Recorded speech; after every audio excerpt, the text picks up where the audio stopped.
It was a beautiful fall day on the island of Sodor. All the engines were working very hard. Sir Topham Hatt came to Tidmouth Sheds. He had exciting news. Gordon is to take the new mayor of Sodor on a special tour of the island, he announced. Gordon was thrilled, but then he had a thought. Who will take the express, sir? He asked. The other engines were excited. Pulling the express was an important job. Everyone wanted to be chosen, but Sir Topham Hatt chose Emily. When Sir Topham Hatt left, Emily was very happy, but Gordon wasn't impressed. The express is the longest passenger train on the island, he sniffed. I always cross the island twice by tea time. You'll never do that. I've got big wheels, and I'll do my best, said Emily.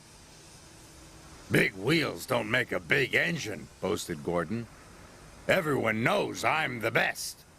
Thomas thought Gordon was showing off. Twice before tea time, he puffed. That will be hard.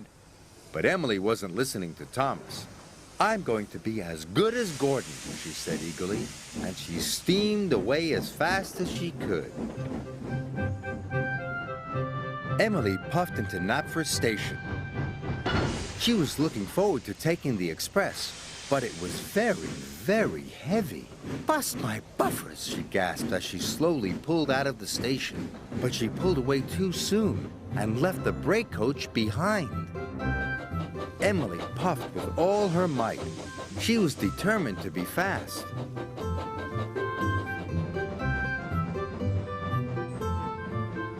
Emily had crossed the island once in good time.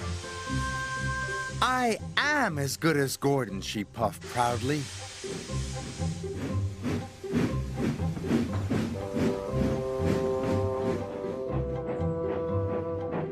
Emily had to wait for Edward at the crossing.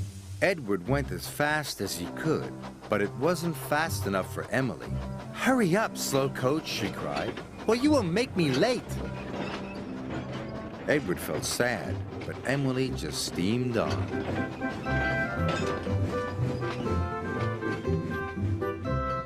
Emily stopped in Maithwaite Station. The express was a guaranteed connection with Bertie the bus. But Bertie hadn't arrived. He had a flat tire and was running late. Emily tried to wait. She counted to 10, twice, but she felt as if her boiler would burst. I'm going to be the slowest engine on Sodor, she cried, and it's not my fault. And she puffed away. When Bertie arrived, Emily had already left.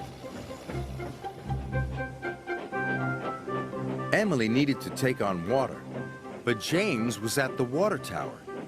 He was pulling the slow goods train. Emily wanted to go first. It doesn't matter if you are late, she said. You must wait your turn, said James crossly. Express trains don't wait, said Emily, and she left without taking on water. Emily went faster than ever. Her coaches rocked and rolled, and her passengers were biffed and bumped and bounced.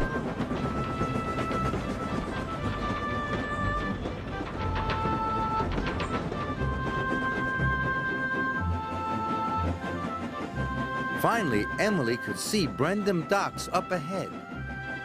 Twice before tea time, she puffed happily. I am as good as Gordon.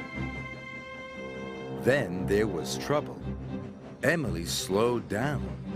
What's happening to me? She cried. She went slower and slower.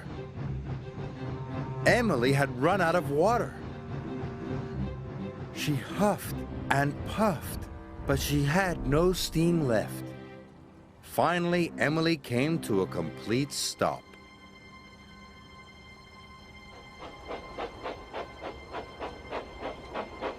Sir Topham Hatt arrived on board James. He was very cross. You should have waited, said Sir Topham Hatt sternly. And now you have caused confusion and delay. You left the brake coach, stranded Bertie's passengers, and bumped your coaches.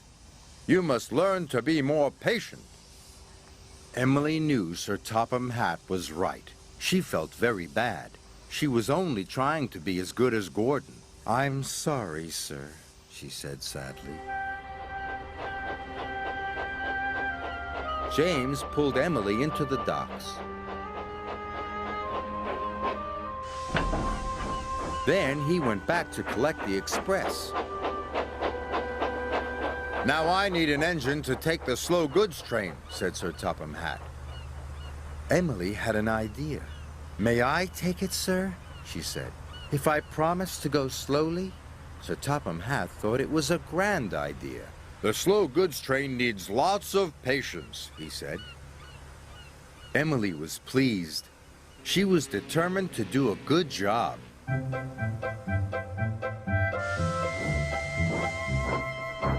So after she took on water and lots of coal, Emily buffered up to the slow goods train.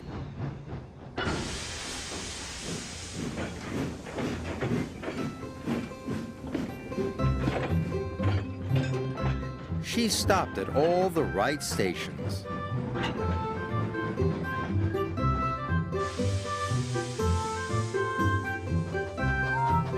And she let all the other engines go first.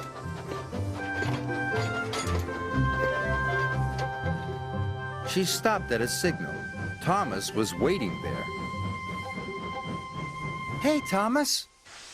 "I am learning patience," Emily puffed. "But if only I could learn it faster." Thomas had to laugh.